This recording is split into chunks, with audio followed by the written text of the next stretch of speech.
Picture this moment. It's 1943, somewhere over the Solomon Islands. An American fighter pilot, let's call him Lieutenant Jim Morrison, is flying combat air patrol at 15,000 feet. It's a beautiful day in a terrible war. The Pacific stretches endlessly below, blue and deceptively peaceful. Then his wingman's voice crackles over the radio. "Bandits, 2 o'clock high, looks like Betty's." Morrison banks his F-4F Wildcat toward the contact, and there they are.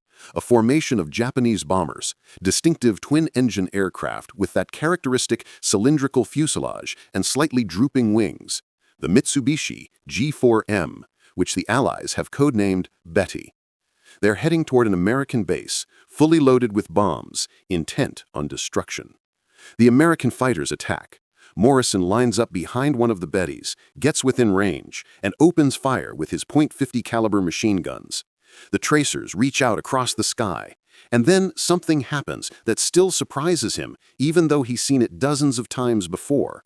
The Betty doesn't just take damage, it doesn't slowly trail smoke or begin a controlled descent, it explodes. One moment it's a functional aircraft, the next it's a massive fireball tumbling from the sky, pieces spinning away, no parachutes emerging, the entire crew lost in an instant. Morrison has seen this happen over and over. A few hits on a Betty, sometimes just a handful of rounds, and the whole aircraft goes up like it's made of gasoline-soaked paper. His fellow pilots have started calling the Betty the flying lighter or the one-shot lighter, a grim reference to how easily it catches fire. Some call it the flying Zippo. The Japanese bomber seems almost suicidally fragile. Months later, Morrison gets a chance he never expected. A relatively intact Betty has been captured after a forced landing on a contested island. American intelligence wants experienced combat pilots to examine the aircraft, to understand what they're fighting against, to explain why these bombers are so vulnerable. Morrison volunteers immediately. He shot down more than a dozen Bettys, watched them burn, watched them explode. He wants to understand why. What he discovers when he examines that captured Betty shocks him to his core. And it raises a question that will haunt him for years. How could any nation send its air crews into combat in an aircraft like this? This is the story of the Mitsubishi G4M Betty bomber, one of the most controversial aircraft designs of World War II. It's a story about engineering trade-offs, about different philosophies of warfare, about what happens when range and performance are prioritized over crew survival. It's a story that reveals fundamental differences between American and Japanese military culture, differences measured in thousands of young lives lost in burning aircraft over the Pacific. Before we talk about what American pilots discovered when they examined captured Bettys, we need to understand what this aircraft was and why the Japanese designed it the way they did. Because the Betty bomber wasn't a mistake or an accident. It was a deliberate design, the result of specific requirements and conscious choices. Choices that made perfect sense given Japanese strategic assumptions in the late 1930s. In 1937, the Imperial Japanese Navy issued a requirement for a new land-based bomber. They wanted an aircraft that could carry a substantial bomb load over extremely long distances. And when I say extremely long distances, I mean distances that seemed almost impossible by the standards of the time. The Navy wanted a bomber that could fly over 1,000 miles to its target, drop its bombs, and return to base. 2,000 miles total range. This was far beyond what most bombers of that era could achieve. Why did the Japanese need such extraordinary range? To understand that, you need to understand Japanese strategic thinking and the geography of the Pacific. Japan is an island nation with limited natural resources. Any war in the Pacific would require projecting power across vast ocean distances. The Japanese anticipated fighting the United States and European colonial powers for control of Southeast Asia and the Pacific Islands. They needed aircraft that could reach targets hundreds of miles away, attack naval bases, support amphibious operations, and strike at enemy shipping across the breadth of the Pacific. But here's the problem. In 1937, achieving that kind of range required fundamental compromises. Aircraft weight and fuel capacity are in direct opposition. Every pound of structure, armor, armament, or equipment is a pound that could have been fuel. More fuel means more weight, which means you need more powerful engines, which means more weight and fuel consumption. It's a vicious cycle. To achieve the range requirements the Navy demanded, something had to give. The Mitsubishi design team, led by engineer Kiro Honjo, made a series of deliberate decisions to maximize range at the expense of everything else. They designed an airframe that was as light as possible, using the minimum structure necessary. They eliminated armor protection for the crew. They eliminated self-sealing fuel tanks, the technology that allowed fuel tanks to automatically seal small punctures and prevent fuel from spraying out and igniting. They minimized defensive armament. Every possible weight-saving measure was implemented. The result was an aircraft that, on paper, met the Navy's requirements brilliantly. The G4M had a range exceeding 2,600 miles when carrying a full bomb load. It could cruise at speeds over 230 miles per hour. It could carry up to 1,800 pounds of bombs, or a torpedo. It had the range to strike targets across the vast expanses of the Pacific Ocean. When it entered service in 1940, it was one of the most capable long-range bombers in the world. The prototype flew in October 1939, and it performed beautifully. Test pilots were impressed by the range, the speed, the handling characteristics. The aircraft seemed to fulfill every promise. Production began in 1941, just in time for the Pacific War. When Japan attacked Pearl Harbor in December 1941 and launched its offensive across Southeast Asia and the Pacific, Betty bombers were at the forefront of operations. In those early months of the war, the Betty seemed like a tremendous success. On December 10, 1941, just 3 days after Pearl Harbor, a force of Betty bombers, along with Nell bombers, attacked and sank the British battleship HMS Prince of Wales and the battlecruiser HMS Repulse off the coast of Malay.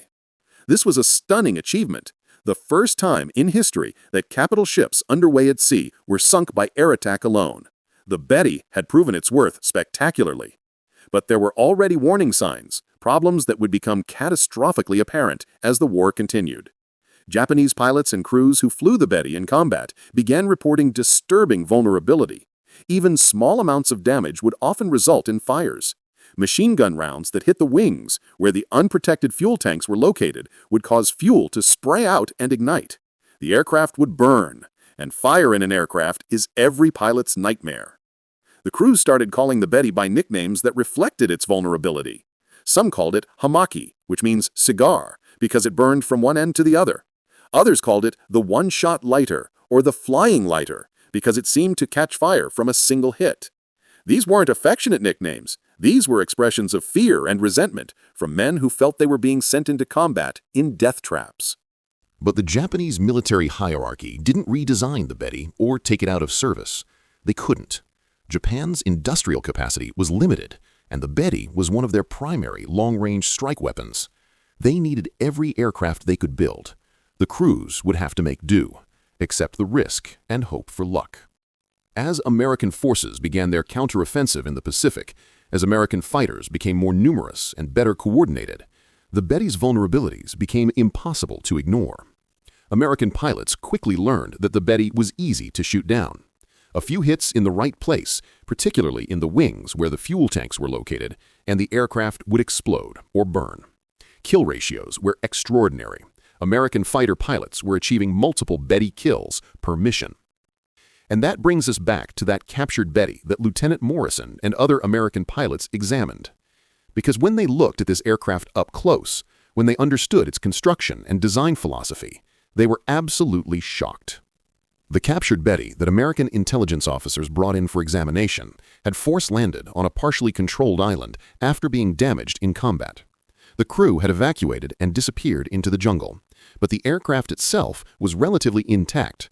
Structural damage, some battle damage from machine gun fire, but still intact enough for detailed study. When Lieutenant Morrison and the other American pilots approached the aircraft for the first time, they were struck by its size. The Betty was a substantial aircraft, larger than they'd expected. The fuselage was a cylindrical tube, about 12 feet in diameter, stretching back from the nose. The wingspan was over 80 feet. This was a serious bomber, not some lightweight reconnaissance aircraft. But as they began examining the structure more closely, they started noticing things that didn't make sense from an American perspective. The skin of the aircraft, the metal covering the airframe, was remarkably thin. Morrison could actually flex it slightly with his hand in some places. American aircraft had much thicker skin, heavier gauge aluminum, providing both structural strength and some measure of protection. The Betty skin was so thin it seemed almost fragile. Then they looked at the crew positions. In an American bomber like the B-17 Flying Fortress or the B-24 Liberator, crew positions had armor plate behind and sometimes around them. Steel or aluminum armor that could stop or deflect small arms fire and shell fragments. It added weight, sure, but it saved lives. The Betty had no armor at all. None. The pilots sat in their seats with nothing but thin aluminum behind them. A bullet entering from behind would go right through the seat and into the pilot without anything to stop it. The gun positions were even worse. American bombers had powered turrets with armor shields. The Betty's gun positions were just openings in the fuselage with a gun mounted on a simple frame. The gunners were completely exposed to incoming fire. There was literally nothing between them and enemy bullets except air. But the real shock came when they examined the fuel system. This is where American pilots simply couldn't believe what they were seeing. The Betty's fuel was stored in wing tanks, which is normal. Most aircraft store fuel in the wings.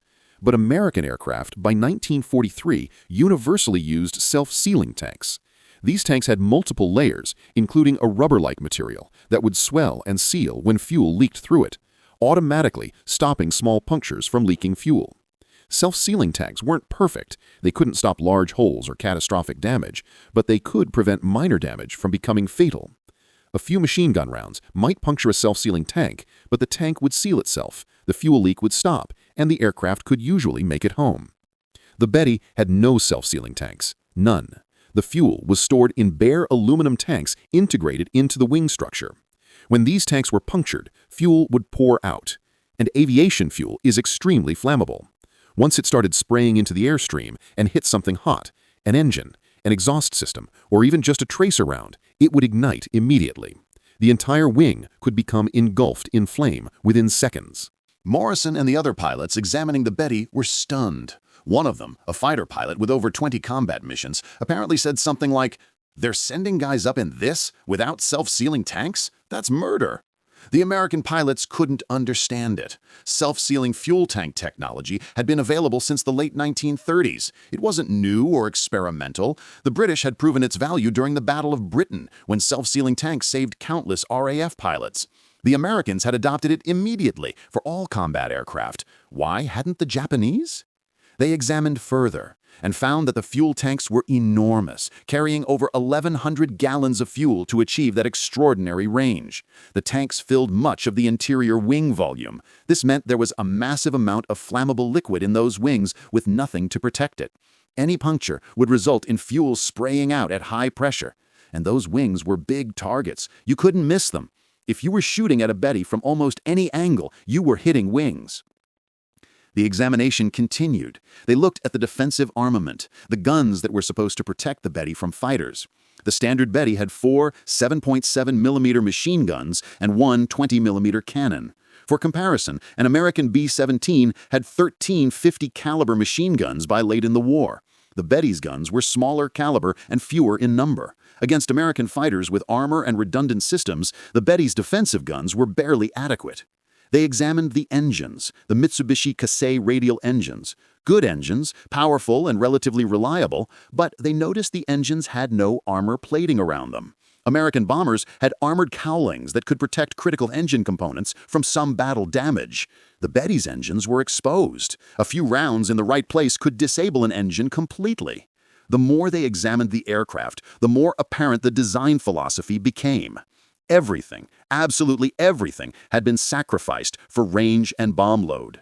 Crew protection, survivability, defensive capability, all secondary to the primary mission of flying long distances to deliver weapons. It was a fundamentally different approach from American bomber design. One American pilot who examined the Betty wrote in his report, "This aircraft represents a different philosophy of aerial warfare. The Japanese have built a bomber that can reach anywhere in the Pacific but can't survive combat. We've built bombers that can survive tremendous battle damage but can't match the Betty's range. The question is, which approach saves more lives in the long run?" That question gets to the heart of why the Betty was designed the way it was. To understand the answer, we need to understand Japanese military culture, strategic thinking, and the circumstances that led to these design choices. It's easy for us now, looking back with decades of hindsight, to say the Betty was a terrible design, that the Japanese made obvious mistakes. But that's not fair to the engineers and military planners who created it. They weren't stupid or incompetent. They were working within specific constraints and trying to solve specific problems. To understand why the Betty was designed the way it was, we need to put ourselves in their position in the late 1930s. Japan in 1937 was an imperial power with expansionist ambitions but severe limitations. The country had limited natural resources, particularly oil, rubber, and metals necessary for modern warfare. These resources existed in Southeast Asia, in British, French, and Dutch colonial territories. Japan's strategic goal was to secure these resources by creating a defensive perimeter across the Pacific and Southeast Asia. This required naval and air power projection across vast distances. The geography of the Pacific dictated operational requirements. Distances between islands could be hundreds or even thousands of miles. To effectively control this territory, to strike at enemy bases, to interdict enemy shipping, to support ground operations, Japan needed aircraft with extraordinary range. Without that range, entire regions of strategic importance would be beyond reach. Japanese military doctrine also played a role. The Japanese military culture emphasized offense over defense, attack over protection. The samurai tradition, still influential in military thinking, valued aggressive action and accepted casualties as inevitable in warfare. The concept of decisive battle, where you strike the enemy with overwhelming force at the critical point, dominated strategic thinking. In this mindset, an aircraft that could reach the enemy and deliver its weapons was more valuable than an aircraft that protected its crew but couldn't accomplish the mission. There was also a practical engineering reality. In the late 1930s and early 1940s, Japan's aviation industry was less advanced than America's in several key areas. Self-sealing fuel tanks required specialized materials, particularly synthetic rubber compounds that could resist aviation fuel while remaining flexible enough to seal punctures. Japan had limited access to these materials and limited experience manufacturing them. Even armor plate, while conceptually simple, required manufacturing capacity and materials that were in short supply. Japanese engineers knew about self-sealing fuel tanks, they knew the British were using them, and they knew the Americans would adopt them. But implementing this technology would have added significant weight to the Betty, perhaps 500 to 800 pounds or more for the fuel tank protection plus armor for the crew. That weight would have reduced range by hundreds of miles, or required a complete redesign with more powerful engines, which would have delayed introduction and required more resources. The Japanese made a calculated decision. They prioritized range over protection. They believed that the Betty's speed, around 230 miles per hour, would provide some protection by allowing it to outrun some fighters. They believed that formation flying and defensive firepower would provide adequate protection. They believed that fighter escorts would protect the bombers on critical missions, and they believed that achieving their strategic objectives required accepting higher casualties in exchange for greater operational reach. It's important to understand that this wasn't a unique decision. All military aircraft design involves trade-offs. American aircraft made trade-offs too, just different ones. Early American aircraft also lacked some protective features. The difference was that as the war progressed, American industry could afford to add protection. American B-17s got more armor, more guns, better systems with each new model. American industrial capacity allowed for heavier, better protected aircraft.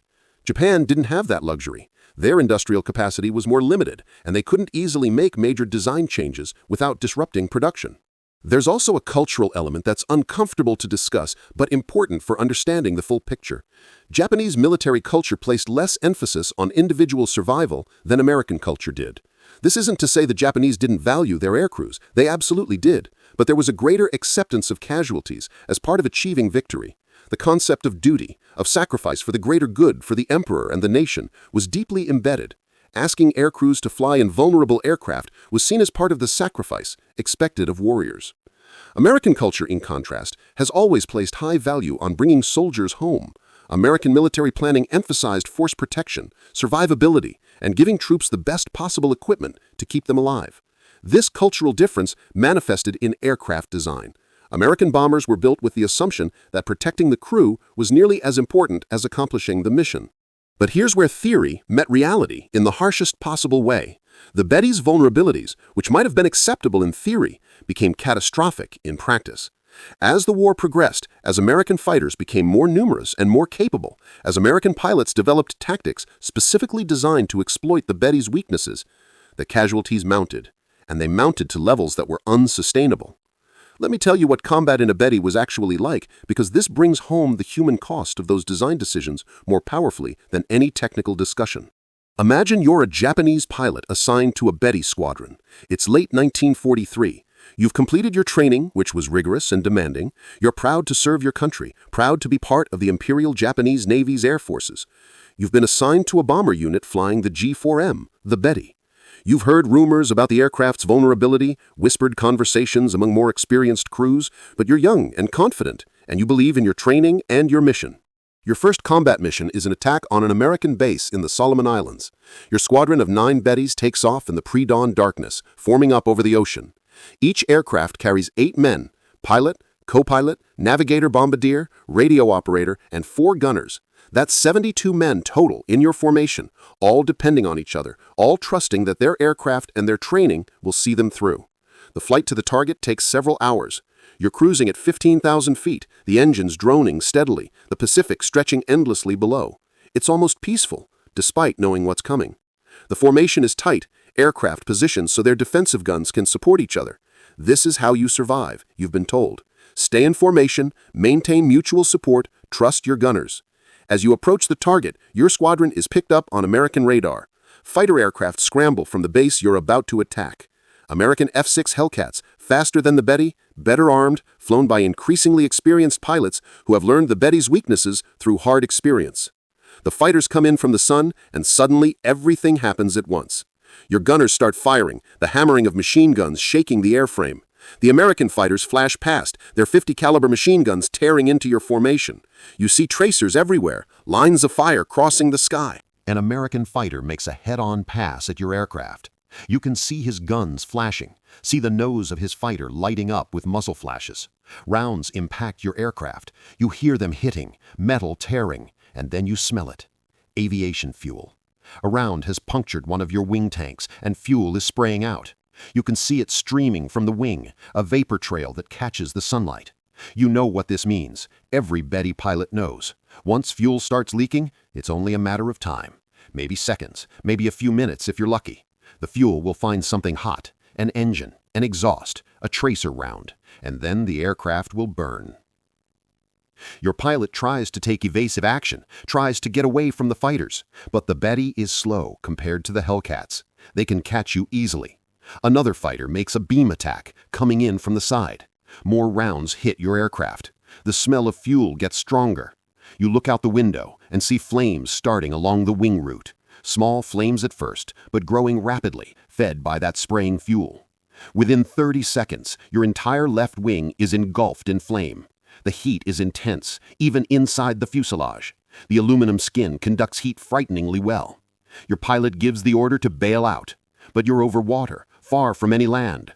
Bailing out means survival in the ocean, if you survive the parachute descent, if the Americans see you and don't shoot you, if sharks don't find you first. Some crew members bail out. Others, trapped by their positions or wounded by the fighter attacks, can't. The fire spreads. The wing is burning through, the structure failing. The aircraft begins breaking apart. It rolls over and enters a spin. The centrifugal force pins you against the fuselage wall. You can't move toward the hatch. The aircraft spins downward, burning, disintegrating, falling toward the ocean, 15,000 feet below. This happened thousands of times during the Pacific War. Thousands of Betty crews experienced variations of this nightmare. Some survived, pulled from the ocean by rescue submarines or surface vessels. Most didn't. The Betty became notorious among Japanese air crews as the most dangerous aircraft to fly. Let me give you some specific examples that illustrate just how vulnerable the Betty was. During the Battle of Midway in June 1942, Japanese Betty and other bombers attacked American carriers.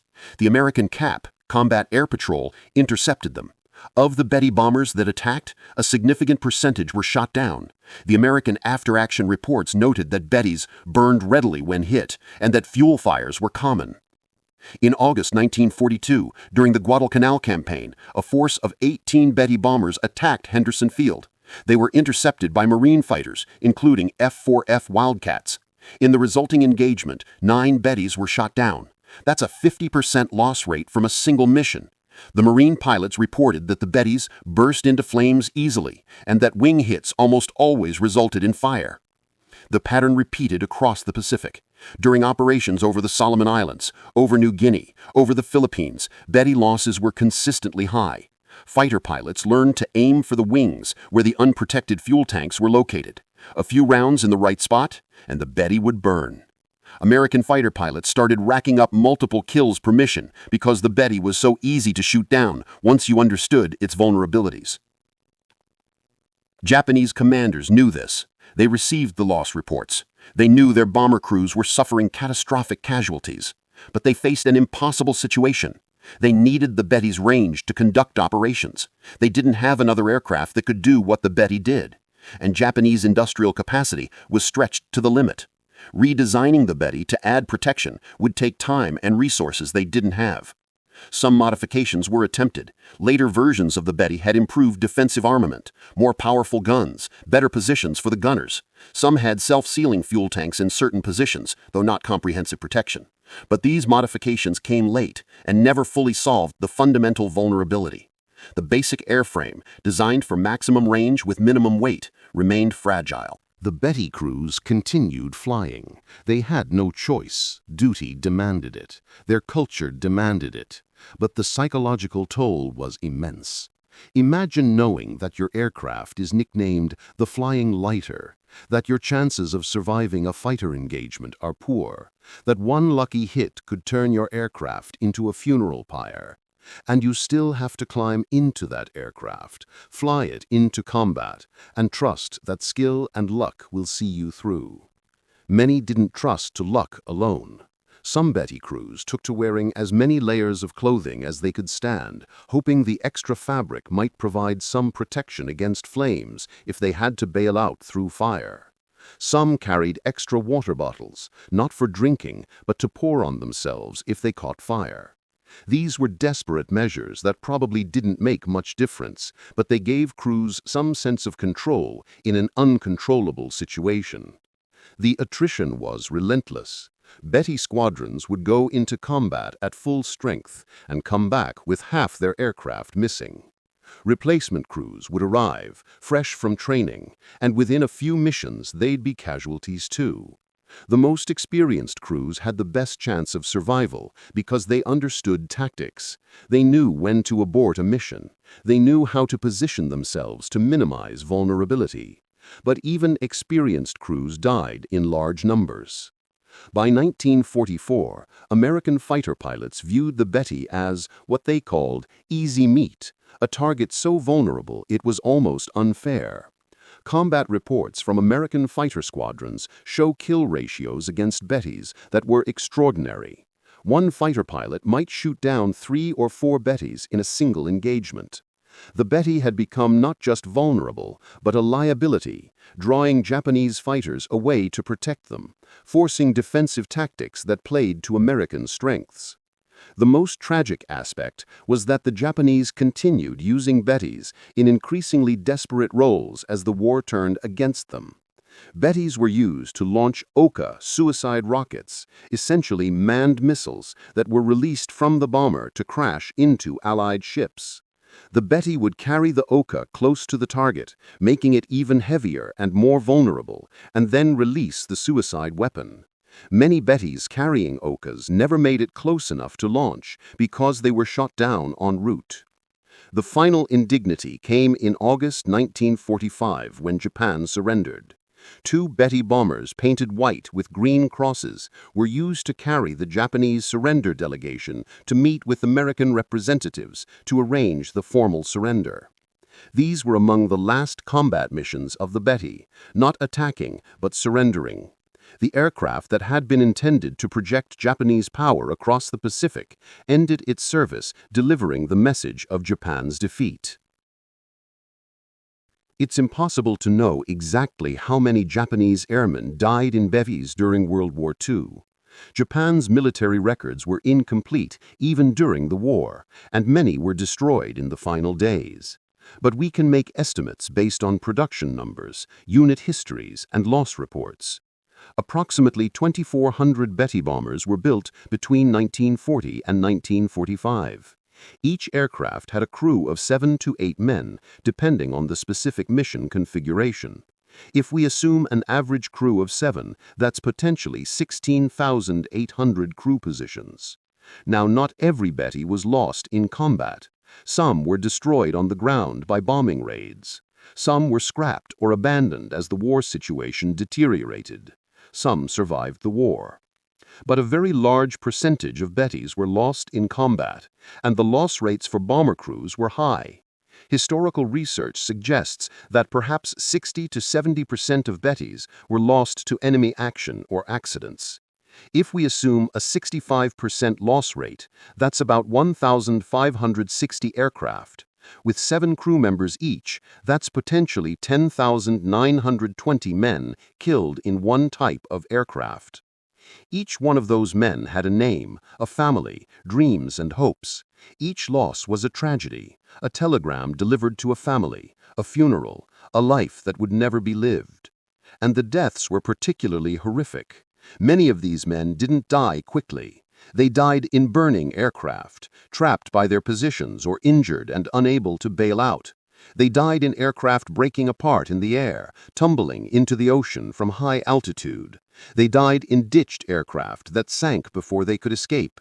They died slowly in life rafts, wounded and adrift in the vast Pacific. The Betty's lack of protection meant that crew members often survived the initial damage only to die in the aftermath.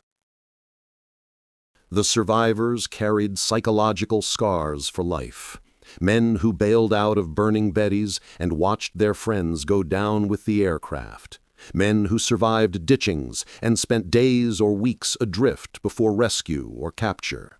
Men who were pulled from the ocean by Allied forces and became prisoners of war, knowing their entire crew had died. There's a Japanese memoir, translated after the war, written by a Betty pilot who survived multiple combat missions and eventually the war itself. He described the psychological burden of flying the Betty. Every time we took off, we said goodbye to life. We made our peace with death before every mission. Some men prayed. Some wrote letters they would never send. Some just sat quietly, thinking thoughts they would never share. We didn't talk about our fear because speaking it would make it more real, but we all felt it. The Betty was our duty and our probable tomb. Another survivor described the moment his Betty was hit. The American bullets seemed to find us instantly. The distinctive sound of metal being torn apart, the smell of aviation fuel, and then the heat. The heat came so fast. One moment we were flying, the next moment we were burning. I don't remember making the conscious decision to bail out. Survival instinct took over. I found myself falling through the air, pulling my parachute cord, looking up to see our aircraft burning from nose to tail. 4 of my crew died in that aircraft. I still see them in my dreams. The psychological impact extended beyond the aircrews themselves. Families lived in constant fear, waiting for news. In Japanese military culture, there was pressure to accept losses stoically, to take pride in a family member's sacrifice for the emperor and nation. But private grief is universal. Mothers mourned their sons, wives mourned their husbands, children grew up without fathers. The tragedy was magnified by the knowledge that many of these deaths were preventable. If the Betty had been designed with self-sealing fuel tanks, with crew armor, with better defensive armament, many of those 10,920 men might have survived. They might have made it home after being shot up but not shot down. They might have survived long enough to bail out safely. They might have lived to see the end of the war and return to their families. The Betty bomber represents a fundamental clash in design philosophy, a difference in how American and Japanese aviation engineers approached the same problem: how to build an effective combat aircraft. Looking at this clash teaches us important lessons about engineering, culture, and the consequences of design decisions. American bomber design philosophy by 1943 was built around several core principles. First, crew survivability. American military culture valued bringing soldiers home, and this translated into design features specifically intended to keep crews alive. Self-sealing fuel tanks became standard on all American combat aircraft by 1941. Armor protection for crew positions, particularly for pilots and vulnerable positions like gunners, was standard. Redundant systems meant that damage to one system didn't necessarily doom the aircraft. Second, American bombers emphasized defensive firepower. The B-17 Flying Fortress earned its name from the number and placement of defensive machine guns, 13.50 caliber machine guns on late models positioned to cover all approaches, powered turrets that could track targets and deliver sustained fire. The philosophy was that a bomber formation, with all aircraft providing mutual defensive fire, could fight its way through enemy fighters to the target and back. Third, American bombers accepted weight in exchange for capability. The B-17 weighed about 65,000 pounds fully loaded. The B-24 Liberator weighed even more. This weight included armor, self-sealing tanks, multiple guns, bomb load, and fuel. The trade-off was that American bombers generally had shorter range than the Betty. A B-17's combat radius was about 800 miles versus the Betty's 1,300 miles. But American planners accepted this because they had forward bases, aircraft carriers, and a strategy that involved gradually moving closer to Japan as territory was captured. The American approach worked because America had the industrial capacity to build heavy, well-protected bombers in large numbers. America had access to all necessary materials without restriction. American factories could produce hundreds of bombers per month. When an aircraft was lost, it could be replaced. When a crew was lost, new crews could be trained. This abundance allowed for a design philosophy that prioritized protection over weight. Japanese design philosophy was constrained by different realities. Japan lacked the industrial capacity of the United States. Japanese factories produced fewer aircraft with more limited resources. Access to critical materials like rubber, aluminum, and high-grade steel was limited and became more limited as the war progressed and trade routes were cut. Every pound of weight on an aircraft was a pound that had to be justified. Japanese strategic requirements also differed. The vast distances of the Pacific meant that range was critical. Without aircraft that could fly 1,000-plus miles, entire regions would be unreachable. Japanese planners believed that maximizing range was more important than maximizing protection, because an aircraft that couldn't reach its target was useless, regardless of how well protected it was. There was also a cultural element. Japanese military culture emphasized offensive capability and accepted higher casualties as necessary for victory. The samurai tradition, still influential, valued attack over defense. There was less emphasis on individual survival and more on accomplishing the mission. This cultural mindset influenced design priorities. But here's where the philosophical difference became critical. The American approach assumed a long war with sustainable losses. American planners knew that protecting crews meant experienced crews survived, became more skilled, and trained new crews. This created a virtuous cycle where combat effectiveness increased over time. The American approach also assumed technological advancement, with new models incorporating improvements based on combat experience. The Japanese approach assumed a shorter war where decisive victories would be won by superior range and offensive capability.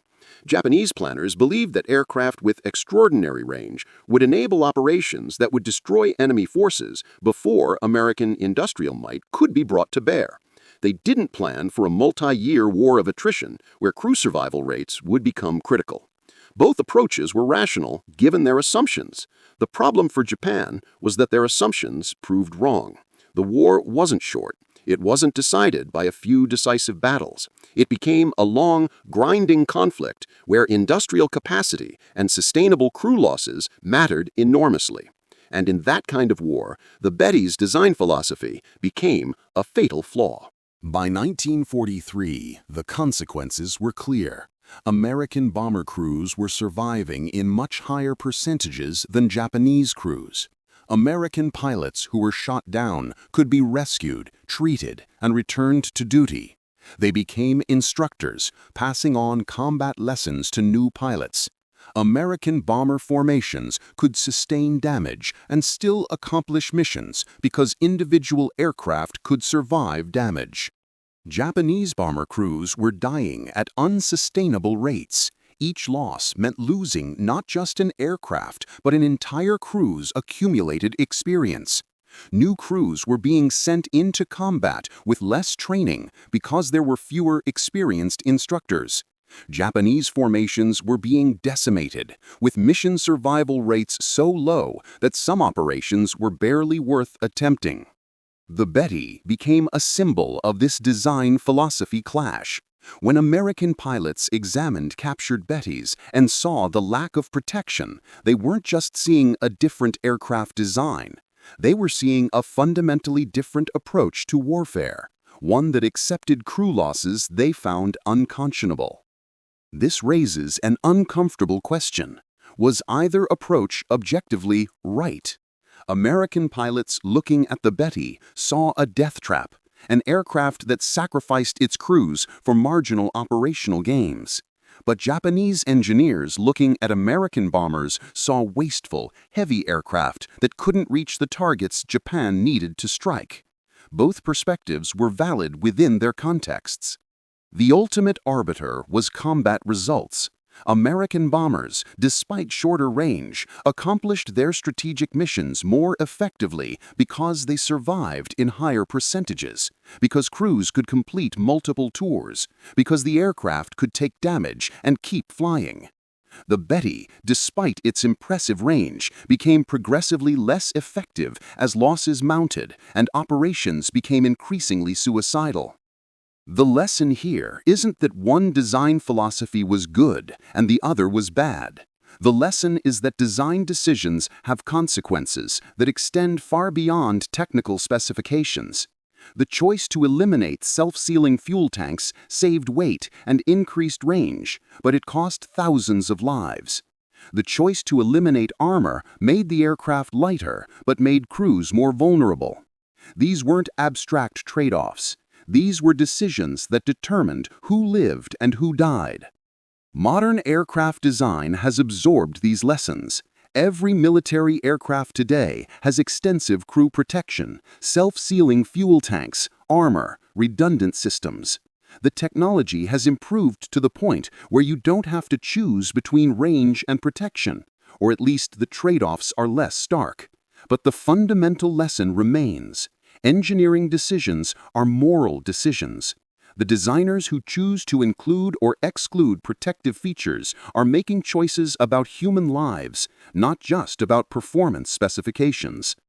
The Betty bomber stands as a cautionary tale about what happens when performance is prioritized over protection, when strategic reach is valued more highly than crew survival.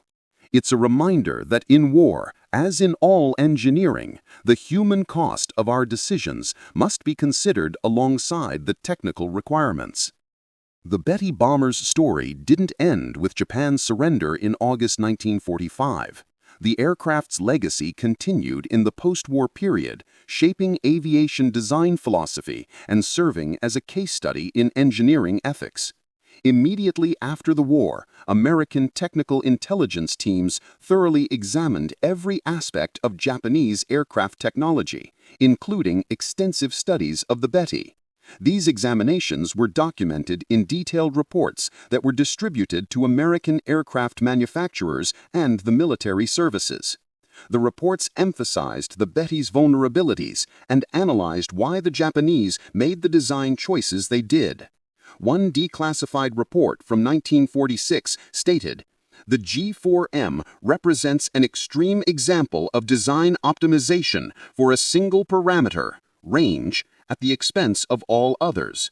While this approach achieved impressive range capabilities, combat experience demonstrated that survivability cannot be sacrificed without severe consequences.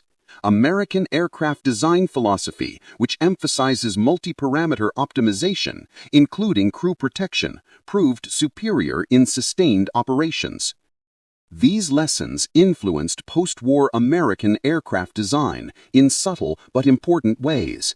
even as jet aircraft technology revolutionized aviation, the principle that crew protection mattered remained central. American bombers, like the B-47 and B-52, despite being designed for nuclear strike missions where survival after attack might not be possible, still included extensive crew protection features.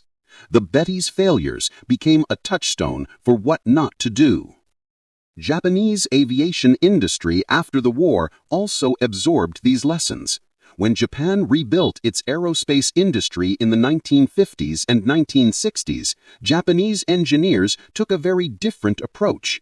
Post-war Japanese aircraft, both civil and military, emphasized safety and protection. The memory of the Betty and similar aircraft hung over Japanese aviation design like a ghost, a reminder of the cost of cutting corners on crew safety. Several Betty bombers survived the war and were preserved. The National Museum of the Pacific War in Texas has a Betty on display, restored to museum condition. The Smithsonian has Betty components in its collection. These preserved aircraft serve as physical reminders of the design compromises and their consequences. Visitors who see these aircraft and learn their history often express shock at the thin construction and lack of protective features. There's a Betty bomber that was recovered from the ocean, raised from where it crashed during the war. The recovery and restoration process revealed details about the aircraft's construction that weren't visible in surface examinations. The thinness of the skin, the minimal structural members, the complete absence of protective features all confirmed what American pilots had discovered when examining captured aircraft during the war. In Japan, the Betty's legacy is complicated and somewhat painful. On one hand, it's recognized as an important aircraft that served Japan during a critical period. On the other, it's also remembered as the aircraft that killed so many young men, a symbol of the military leadership's willingness to sacrifice personnel for operational objectives. Japanese aviation museums that display Bettys often include information about the high casualty rates and the design compromises, acknowledging the human cost. There have been memorials and ceremonies honoring Betty crews. Families of men who died in Bettys have formed associations, preserving memories and advocating for historical recognition of their relatives' sacrifices. These groups have mixed feelings about the aircraft itself. Pride that their relatives served and fought bravely, but also anger that they were sent into combat in aircraft that gave them so little chance of survival. One survivor, interviewed in the 1980s, said, "I flew 18 missions in the Betty. I was shot down twice, bailed out both times. I was one of the lucky ones. My squadron lost 23 crews during my time with them. That's 161 men dead. I still wonder why I survived and they didn't." The Betty also became a case study in engineering ethics programs. Universities teaching engineering ethics sometimes use the Betty as an example of what happens when engineers face pressure to optimize for performance while minimizing cost and weight. The case raises questions. What is an engineer's responsibility when asked to design something that works but is dangerous? What should engineers do when military requirements seem to demand compromises that will cost lives? How do you balance mission requirements against crew safety? These aren't theoretical questions. Engineers today face similar dilemmas in various fields. Whether it's aircraft design, automotive safety, or any other field where human lives depend on design choices, the fundamental ethical questions remain.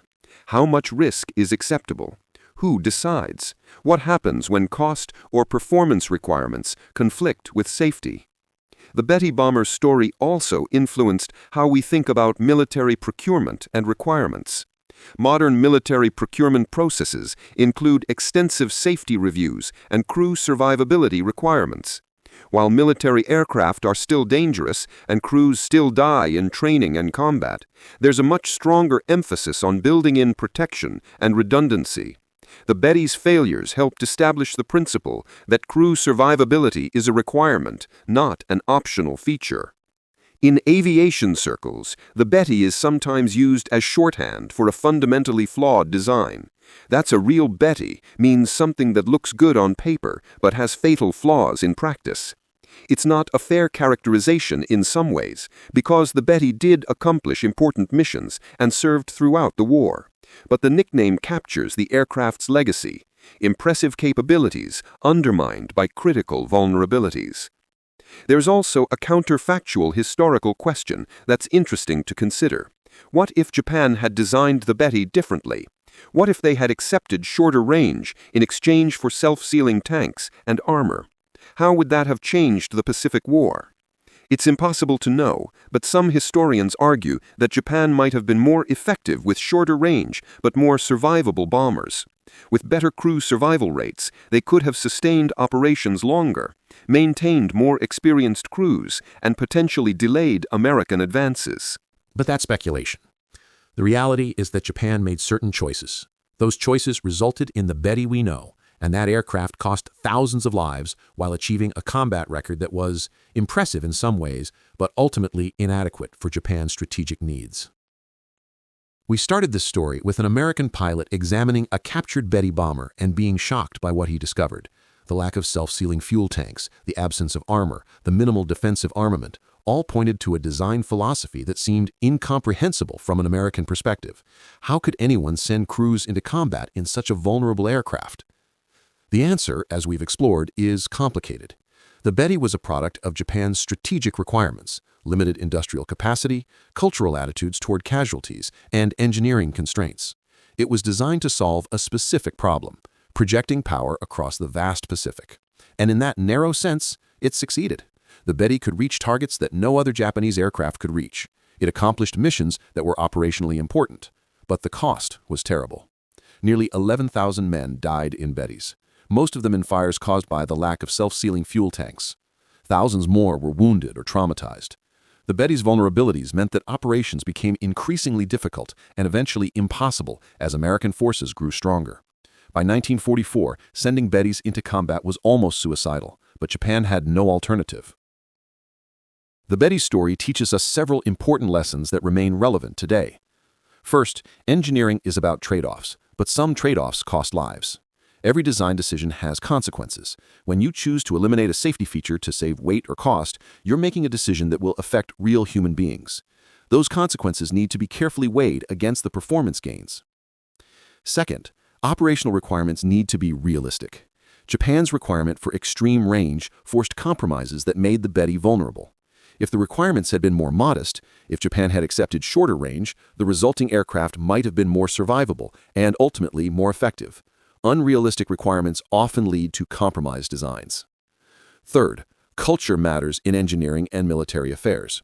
Japanese cultural attitudes toward casualties and individual survival influenced the Betty's design in ways that American culture would never have accepted. Understanding these cultural differences is important for understanding historical decisions, but it's also a reminder that culture shapes what we consider acceptable trade-offs. Fourth, protection and survivability matter in sustained conflicts. Japan's strategy assumed a short war where initial advantages would be decisive. In that scenario, the Betty's design might have made sense. But World War II became a long war of attrition, and in that kind of war, keeping crews alive to fight again was critical. The Americans understood this. The Japanese didn't, or at least didn't emphasize it enough. Fifth, learning from others' mistakes is valuable. American engineers and military planners studied the Betty after the war and absorbed the lessons. Modern American military aircraft reflect those lessons in their emphasis on crew protection and survivability. The Betty's failures, as tragic as they were, helped inform better designs later. The Betty bomber was both an engineering achievement and a cautionary tale. It achieved impressive range through careful design and weight optimization. But that optimization came at a terrible human cost. When American pilots examined captured Bettys and couldn't understand why they had unprotected fuel tanks, they were seeing the consequences of design choices that prioritized mission over men. More than 80 years later, we can look back at the Betty with the clarity that historical distance provides. We can analyze the design decisions, understand the context, and learn the lessons. But we should also remember the thousands of young Japanese men who climbed into Bettys knowing the risks, who flew mission after mission despite the fear, who died in burning aircraft over the Pacific. They deserved better. They deserved aircraft that gave them a fighting chance. They deserved leadership that valued their lives enough to demand protection as well as performance. The Betty's legacy is a reminder that in engineering, as in all human endeavors, we have moral obligations that extend beyond technical requirements. Every design decision we make affects real people in real ways. That's a lesson the Betty taught at a terrible cost, a lesson we should never forget. The flying lighter, the one-shot lighter, the cigar. The Betty bomber, by any name, was an aircraft that burned too easily, killed too readily, and cost too much in lives that could have been saved. American pilots who examined captured Bettys understood this immediately. Their shock and incomprehension came from recognizing that those design choices, those missing safety features, represented thousands of preventable deaths. We can't change what happened. We can't bring back those 11,000 men who died in Bettys. But we can honor their memory by learning from their sacrifice, by ensuring that future engineers and military planners understand that protection and survivability aren't optional features. They're moral necessities.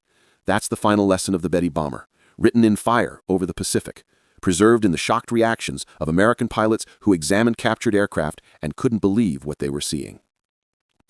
The Betty story is tragic, but it's also instructive. In that there is value. In remembering, there is honor. In learning, there is hope that future generations will make better choices.